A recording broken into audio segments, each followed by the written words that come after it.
ಇವತ್ತು ಸಚಿನ್ ಪಾಂಚಾಳ್ ಆತ್ಮಹತ್ಯೆ, ಅವರ 5 ತಂಗಿಗಳ ನೋವು, ತಾಯಿ ತಂದೆಯವರ ನೋವು ಎಲ್ಲರಿಗೂ ಗೊತ್ತಿದೆ.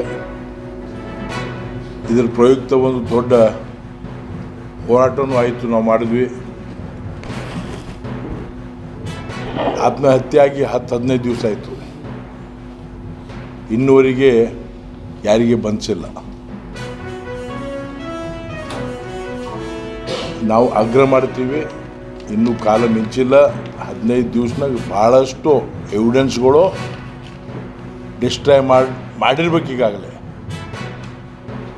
ಆದಷ್ಟು ಬೇಗ ಅವರಿಗೆ ಅರೆಸ್ಟ್ ಮಾಡಿ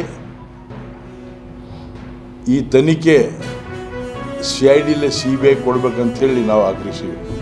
ಯಾಕೆಂದ್ರೆ ಇದು ಕೇವಲ ಕರ್ನಾಟಕ ಅಲ್ಲ, Karnataka, Solapur 2 state, Maharashtra state 2 state issue ಇದೆ. ಇದು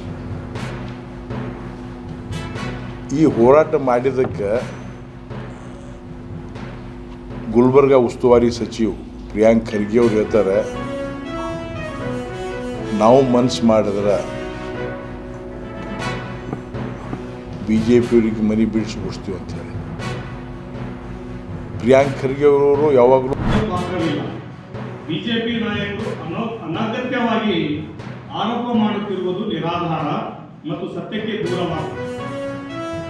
ಸಚಿವ ಸಾಹೇಬರ ಮನೆಯಲ್ಲಿ ಬಿಜೆಪಿ ನಾಯಕರು ರಾಜಕೀಯ ಮಾಡುತ್ತಿರುವ ಬಿಜೆಪಿ ಕಪಟ ನಾಟಕ ಅನಗತ್ಯವಾಗಿದೆ. ಈ ಪ್ರಕರಣದಲ್ಲಿ ಶ್ರೀ ಪ್ರಿಯಾಂಕ ಖರ್ಗೆ ಸಾಹೇಬರವರನ್ನು ಸಿಲುಕಿಸಲು ಪ್ರಯತ್ನಿಸುತ್ತಿರುವುದು ನೋಡಿದರೆ ಉದ್ದೇಶಪೂರ್ವಕವಾಗಿ ಸ್ವಾಭಿಮಾನಿ ಅಭಿವೃದ್ಧಿ ಅಧಿಕಾರರು ಕಲಬುರಗಿ ಜಿಲ್ಲೆ ಅಷ್ಟೇ ಅಲ್ಲ, ಕಲ್ಯಾಣ ಕರ್ನಾಟಕಕ್ಕೆ ಅಭಿವೃದ್ಧಿ ಎಳೆಯನ್ನೇ ಹಚ್ಚಿದ್ದಾರೆ. ಈ ರಾಜ್ಯದಲ್ಲಿ ಮಾನ್ಯ SM ಕೃಷ್ಣ ಸಾಹೇಬರು ಏನು ITBT ಮಂತ್ರಿಗಳಿದ್ದರು, ಅವರಾದ ನಂತರ ಈ ರಾಜ್ಯಕ್ಕೆ ಒಂದು ಬಹಳ ಅಪಾರವಾದಂಥ ಒಂದು ಕೊಡುಗೆಯನ್ನು ನೀಡಿದ್ದಾರೆ ಮಾನ್ಯ ಪ್ರಿಯಾಂಕಾ ಸಾಹೇಬರು ಅಂತ ಹೇಳಿಕೆ ಬಯಸ್ತಿದ್ದೇನೆ. ಆದರೆ ಇವರ ಏಳಿಗೆಯನ್ನು ಸಹಿಸದೆ ಬಿಜೆಪಿ ನಾಯಕರು ಉದ್ದೇಶಪೂರ್ವಕವಾಗಿ ಸ್ವಾಭಿಮಾನಿ ಅಧಿಕಾರರು ಸನ್ಮಾನ್ಯ ಶ್ರೀ ಪ್ರಿಯಾಂಕ ಖರ್ಗೆಜಿಯವರ ಬೆಳವಣಿಗೆಯನ್ನು ಸಹಿಸದ ಜಾತಿವಾದಿ, ಕೋಮುವಾದಿ, ಮನುವಾದಿ, ಹೊಟ್ಟೆಕಿಚ್ಚು, ಅಸೂಯೆ ದೇಶ ತುಂಬಿದ ಬಿಜೆಪಿ ರಾಜ್ಯ ನಾಯಕರು, ದೆಹಲಿ ಬಿಜೆಪಿ ನಾಯಕರು ಹಾಗೂ ಸಂಘ ಪರಿವಾರದ ನಿರ್ದೇಶನದಂತೆ ಸುಖಸುಮ್ಮನೆ ದಕ್ಷ, ಪ್ರಾಮಾಣಿಕತೆ, ಪಾರದರ್ಶಕ ಆಡಳಿತ ಮತ್ತು ಸಂವಿಧಾನ ಮತ್ತು ಪ್ರಜಾಪ್ರಭುತ್ವ ಮೌಲ್ಯವನ್ನು ಎತ್ತು ಹಿಡಿಯುವ ಕ್ರಿಯಾಶೀಲ ಸೃಜನಾತ್ಮಕ ಚಿಂತನೆಗಳನ್ನು ಹೊಂದಿರುವ ಮಾನ್ಯ ಸಚಿವ ಶ್ರೀ ಪ್ರಿಯಾಂಕ ಖರ್ಗೆ ಅವರ ಮೇಲೆ ವ್ಯವಸ್ಥಿತ ಷಡ್ಯಂತರ ನಿರಂತರವಾಗಿ ನಡೆಯುತ್ತಿದೆ.